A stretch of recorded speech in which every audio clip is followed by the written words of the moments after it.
Donald Trump enviou 2 submarinos da classe Ohio para algum lugar próximo à Rússia. Não sabemos onde, mas foi isso que ele disse no Finity sobre a situação. Um dos presidentes da Rússia, que agora está à frente de um dos conselhos mais importantes, Medvedev, disse algumas coisas muito ruins, falando sobre armas nucleares. E quando você menciona a palavra nuclear, eu digo, sabe, meus olhos se arregalam e eu penso que é melhor termos cuidado, porque é a ameaça máxima. Ele não deveria ter dito isso. Ele tem a boca solta. Já falou coisas assim no passado também. Então queremos sempre estar preparados. Por isso, remei prestigiares que te submarinem grows. Sou instrutor de as palavras dele foram palavras e na lencinho.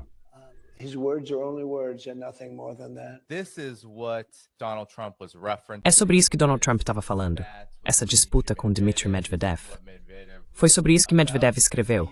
Vamos direto ao terceiro parágrafo, que é o mais importante. Sobre as economias mortas da Índia e da Rússia entrando em um território muito perigoso. Bem, que Trump se lembre de seus filmes favoritos sobre zumbis, assim como de quão perigosa pode ser a lendária mão morta, fazendo referência à doutrina de escalada nuclear por parte da Rússia. Então, quais são suas reações iniciais ao que está acontecendo em relação à Ucrânia no contexto de Trump, já que o próprio Donald Trump impõe ultimatos à Rússia, ou tenta fazê-lo, e ameaça com guerra nuclear?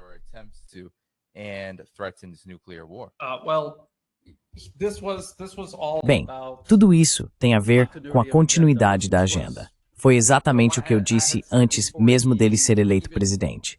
Eu disse que tudo isso iria continuar. Existe uma única agenda, e a única coisa que muda são as mentiras usadas para vender essa agenda ao público e as desculpas dadas para justificar por que as coisas não mudam, apesar das promessas de campanha em contrário. E o que vemos o presidente Trump fazendo agora é inventando desculpas e simplesmente mentindo descaradamente sobre o motivo pelo qual essa guerra continua. Essa guerra, ele disse que iria acabar em 24 horas. E as pessoas disseram, bem, isso nem é realista. Ele não conseguiria fazer isso nem se quisesse.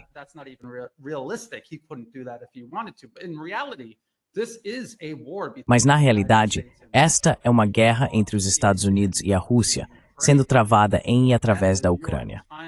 Novamente, foi o New York Times que relatou isso. Não sou eu dizendo isso, nem a Rússia. O New York Times admitiu que, a partir de 2014, a Agência Central de Inteligência dos Estados Unidos assumiu o controle de todas as agências de inteligência da Ucrânia. E, a partir de 2022, generais dos Estados Unidos estão no topo da cadeia de comando das Forças Armadas Ucranianas. Isso está literalmente sendo travado, supervisionado, organizado e planejado pelos Estados Unidos. E tudo que o presidente dos Estados Unidos precisa fazer é dizer: estou trazendo os generais de volta para casa, a CIA está fora, então a guerra acaba.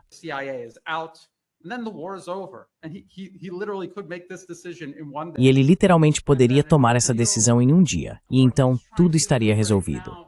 O que ele está tentando fazer agora é apenas congelar o conflito. Eu avisei as pessoas, se você prestar atenção, mesmo durante a campanha, era isso que ele estava dizendo. Era isso que o J.D. Vance estava dizendo. Era isso que todos ao redor dele durante a campanha estavam dizendo. Eles diziam, não deveríamos enviar armas para a Ucrânia porque precisamos delas para lutar contra a China. Então, não é acabar com a guerra, é apenas criar uma guerra maior. Mas sempre havia a ressalva de que iriam jogar esse conflito para a Europa. Então, não estamos encerrando nada.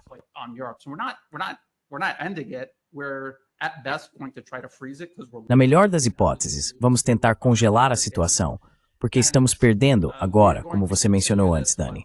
E vamos continuar com isso, mas através da Europa. E como eu repito constantemente, isso se trata de divisão de trabalho, que é um termo que o secretário de Defesa dos Estados Unidos, Pete Hegseth, usou em fevereiro. Divisão de trabalho. E isso também envolve sequenciamento estratégico. Os Estados Unidos não podem lutar contra a Rússia, China e Irã ao mesmo tempo. Então precisam fazer isso em etapas. E é isso que estamos vendo.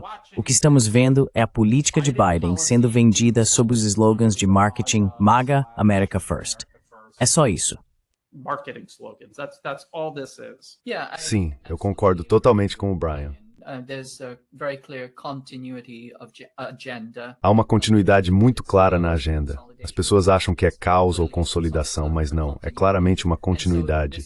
E é isso que torna as coisas extraordinariamente importantes e perigosas. Sobre os submarinos, acho importante destacar que isso é uma postura retórica. Mas mesmo a postura retórica é perigosa porque sinaliza que você está subindo na escala de escalada. Os próprios sinais fazem parte da escala de escalada. Só para entendermos, o submarino classe Ohio, vamos supor que seja um SSBN, um submarino lançador de mísseis balísticos classe Ohio, cada um deles carrega 24 mísseis Trident II.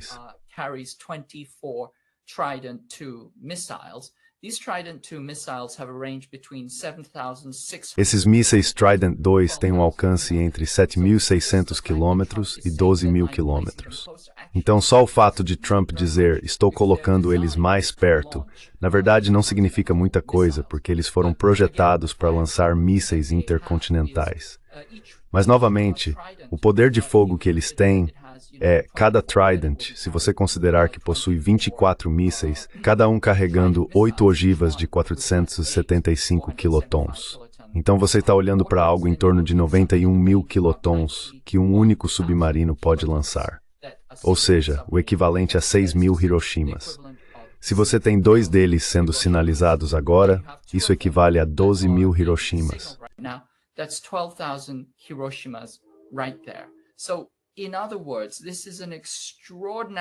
Em outras palavras, essa é uma ameaça extraordinariamente tola de se fazer. E não se trata apenas de provocação ou encenação, porque esse tipo de mensagem te coloca ainda mais alto na escala de escalada. E com a mentalidade do Trump, em que ele mesmo já disse sobre armas nucleares, como assim não podemos usá-las? Ele acha que é permitido usar essas coisas. Então, é uma situação extremamente perigosa. E isso está ligado ao fato de que os Estados Unidos continuam escalando em direção à guerra mundial, e eu acredito que eles são totalmente capazes de usar armas nucleares.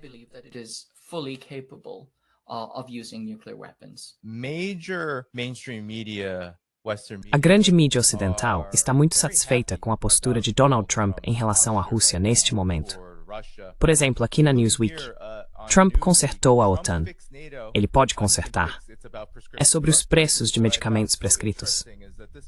Mas o que achei tão interessante é que essa pessoa foi vice-representante de comércio dos Estados no primeiro governo Trump. Ele disse que Trump consertou a OTAN com sucesso ao fazer com que todos os países europeus da aliança se alinhassem. Então estou curioso, Brian, como tudo isso se encaixa? Porque esse é o argumento dele. Esse é o argumento de Jeffrey Gerish, o autor do artigo. Ele diz que os países europeus estão se alinhando, e Trump fez isso. Ele consertou a OTAN, e agora a OTAN está falando sobre 2027, guerra com a Rússia. E Trump está usando brigas no Twitter, brigas nas redes sociais, para escalar o conflito com a Rússia. Então tudo aponta para a mesma direção.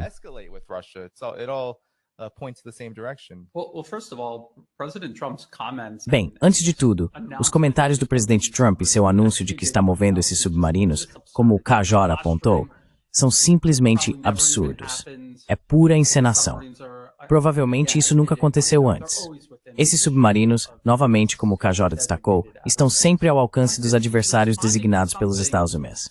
A questão é que ele está respondendo a algo que alguém disse no Chick sobre a Dead Hand.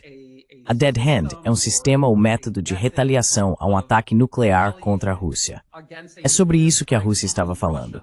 Se formos atacados, mesmo que toda a nossa liderança seja eliminada, ainda temos esse mecanismo para retaliar com armas nucleares.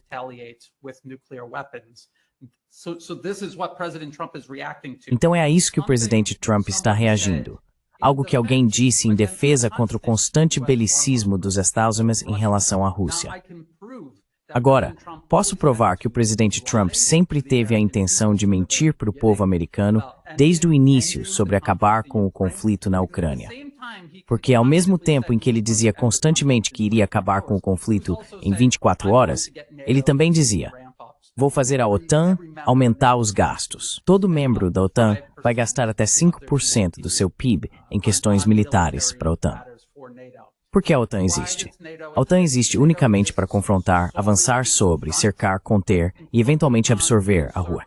Esse é seu único propósito de existência.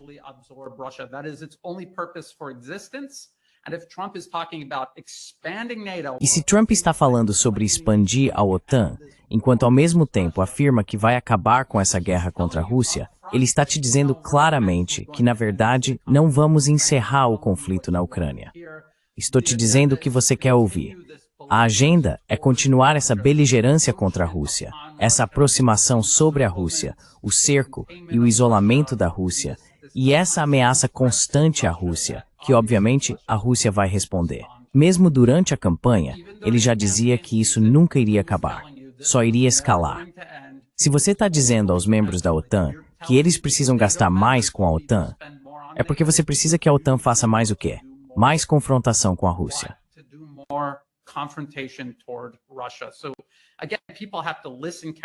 Então, mais uma vez, as pessoas precisam prestar atenção ao que está realmente sendo dito, em vez de apenas ouvir o que querem ouvir. É descarado. Acho que muita gente já acordou, mas ainda tem mais gente que precisa despertar. Infelizmente, pessoas que investiram no presidente Trump, especialmente americanos que investiram no presidente Trump, acreditam que ele não pode errar. Na cabeça delas, ficam repetindo, bom, talvez não seja exatamente isso que eu votei, mas pelo menos não é a Kamala Harris. Pelo menos não é o Biden. Quando na realidade é sim, é apenas uma continuidade da agenda, com o presidente Trump vendendo isso em vez de outra pessoa. President Trump selling it instead of somebody else. KJ, a lot of this seems to point to Sabe, KJ, muito disso parece apontar para o profundo compromisso do governo Trump em tentar ditar os termos não só para a Rússia, mas para todo o mundo multipolar. E embora alguns nos Estados Unidos possam ter tido expectativas sobre o que Donald Trump faria em relação à Ucrânia e à chamada paz, essas expectativas estão sendo completamente destruídas, tanto por suas palavras quanto por suas ações. Vladimir Putin. Isso foi o que ele disse quando estava com Viktor Lukashenko, de Belarus, sobre negociações com os estausienses. Quanto a decepções de qualquer parte, todas as decepções surgem de expectativas excessivas. Esta é uma regra geral bem conhecida. Para abordar a questão de forma pacífica, é necessário ter conversas detalhadas, não em público, mas isso deve ser feito com calma, em silêncio, no processo de negociação. Então, Putin deixa bem claro ali que, dado o rumo das coisas, ele realmente não tinha grandes expectativas. E agora a situação mudou completamente.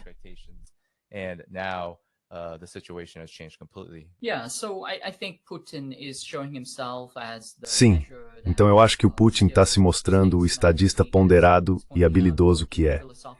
Ele está destacando, tanto de forma filosófica quanto pragmática, que as expectativas precisam ser gerenciadas. E acredito que essa é uma mensagem para o público doméstico dele, para o público internacional e também para a Casa Branca. Acho que está bastante claro que qualquer esperança que as pessoas tinham de uma desescalada já não é mais possível. Como o Brian apontou, estamos vendo continuidade de agenda, divisão de tarefas e sequenciamento estratégico. Dito isso, mais uma vez, precisamos entender o sistema político dos Azonians pelo que ele realmente é.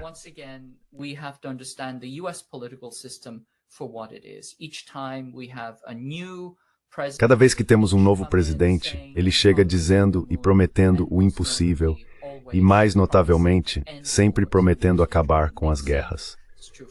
Quero dizer, isso foi verdade com Nixon. É verdade com Obama. Foi por isso que Obama foi eleito. Quero dizer, em poucos dias ele recebeu o Prêmio Nobel da Paz, certo? Claro, foi totalmente injustificado. O mesmo aconteceu com Trump. Ele foi eleito com uma plataforma anti-guerra porque o desejo das pessoas, não, elas claramente racional, é pela paz. As pessoas querem nela, elas querem paz, querem uma vida estável para poderem seguir em frente e tentar construir uma vida decente para si mesmas e suas famílias.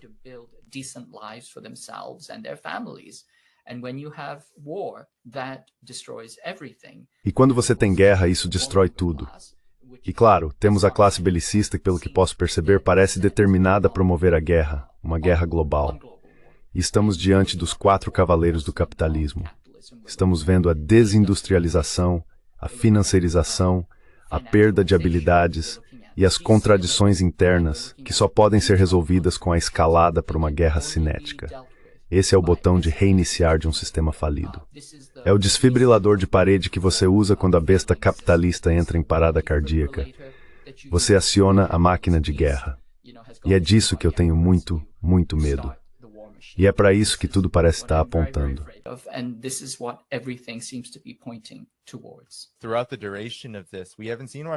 Durante todo esse período, não vimos a Rússia ceder em suas exigências.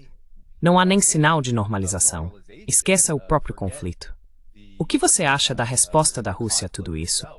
Porque, ainda assim, Steve Witkoff vai chegar e sair da Rússia muito em breve, e ninguém espera nenhum tipo de avanço, porque o jogo continua o mesmo. Os Estados vão lá e dizem, façam o que mandamos. É isso que queremos de vocês.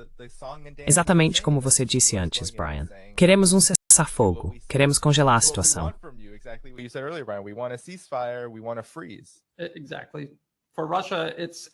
Exatamente. Para a Rússia, é existencial. Esta é uma guerra travada contra a Rússia pelos Estados Unidos. Não está sendo travada apenas contra a Rússia através da Ucrânia, mas por toda a Europa e por todos esses chamados aliados. Acho mais preciso chamá-los de proxies dos Estados Unidos, estados clientes dos Estados Unidos. E é a isso que eles estão respondendo. Portanto, se eles concordassem com um cessar-fogo, essencialmente congelando o conflito, tudo o que estariam fazendo seria dar ao Ocidente coletivo tempo e espaço para se rearmar, para reorganizar o exército da Ucrânia, para reorganizar o exército da Europa, porque eles estão se preparando para entrar em seguida. Vemos eles fazendo os preparativos. E isso tiraria o ímpeto da Rússia e a vantagem que ela tem em termos de produção militar industrial.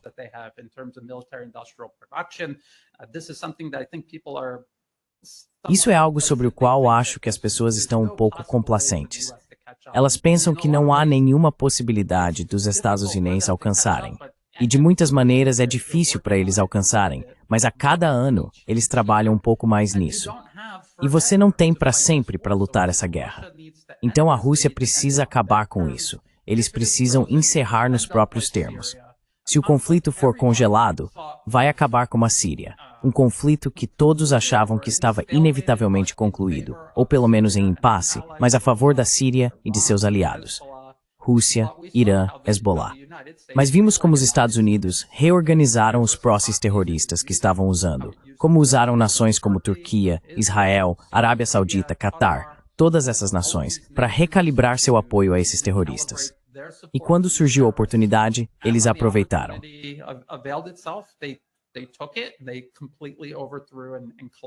Eles derrubaram completamente e colapsaram a Síria como um Estado-nação funcional.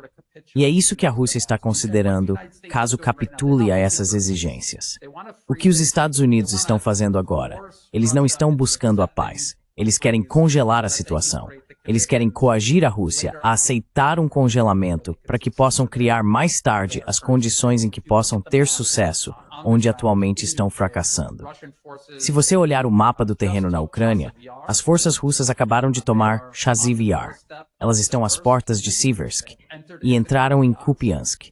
Cercaram Petrovsk, que todas essas são áreas extremamente fortificadas ao longo da linha de contato. Sim, esse é Petrovsk ali.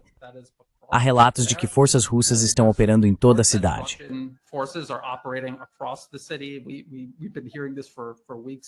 Estamos ouvindo isso há semanas, e os ucranianos dizem que é normal. Você simplesmente tem algumas dessas equipes de sabotagem.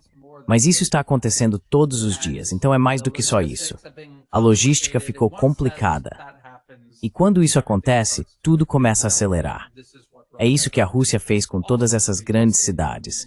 E a Ucrânia não conseguiu impedir a Rússia nenhuma vez. Uma vez que esse processo começa, inevitavelmente a cidade vai cair e tudo vai se mover ainda mais para o oeste. Se você olhar o mapa, verá que a Ucrânia está ficando sem cidades para se esconder até chegar ao rio Dnieper. Então isso é significativo. É por isso que vemos pânico no Ocidente, especialmente em Washington, que no fim das contas arquitetou essa guerra por procuração e está preocupada em perdê-la.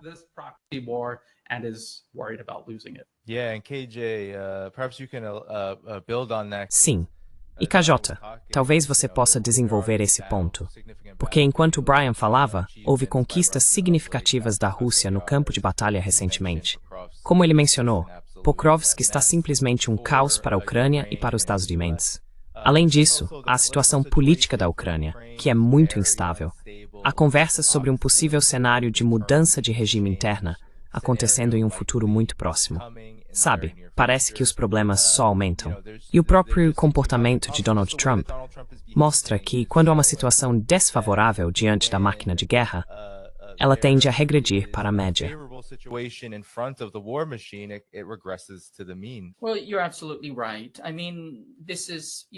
Bem, você está absolutamente certo. Quero dizer, isso é repetido tantas vezes que está começando a se tornar um clichê. Mas Kissinger disse que é perigoso ser inimigo dos Estados Unidos e é letal, é mortal ser aliado. E é exatamente isso que estamos vendo acontecer. Quero dizer, Zelensky era um palhaço corrupto de um potentado. Você coloca um palhaço no poder, vai ter um circo. Mas o que ele deveria fazer era seguir as ordens sem questionar. E os Estados Unidos nunca imaginaram que a Ucrânia não venceria. A Rússia é um posto de gasolina, certo? Eles achavam que a Rússia simplesmente iria se render.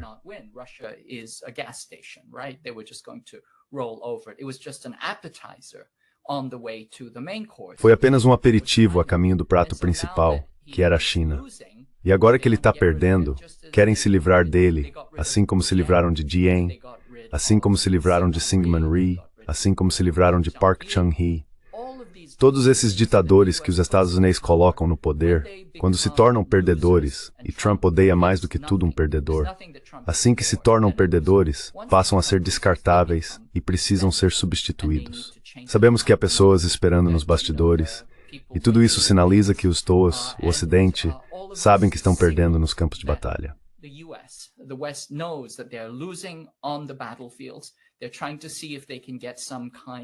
Eles estão tentando ver se conseguem algum tipo de rebranding na esfera política e se conseguem incitar seus vassalos a se reengajarem na guerra. Mas no fim das contas é uma guerra perdida. Esta é uma guerra de atrito, depende da capacidade industrial. E como já dissemos muitas e muitas vezes antes, se você desindustrializa, não está apenas desindustrializando, mas também está perdendo habilidades. Se você fez isso, então é muito, muito difícil se recuperar. O problema é que os Estados Unidos são liderados por uma geração de líderes militares que não se envolveram em uma guerra industrial prolongada há décadas, pelo menos 2 gerações. E por isso eles estão completamente à deriva.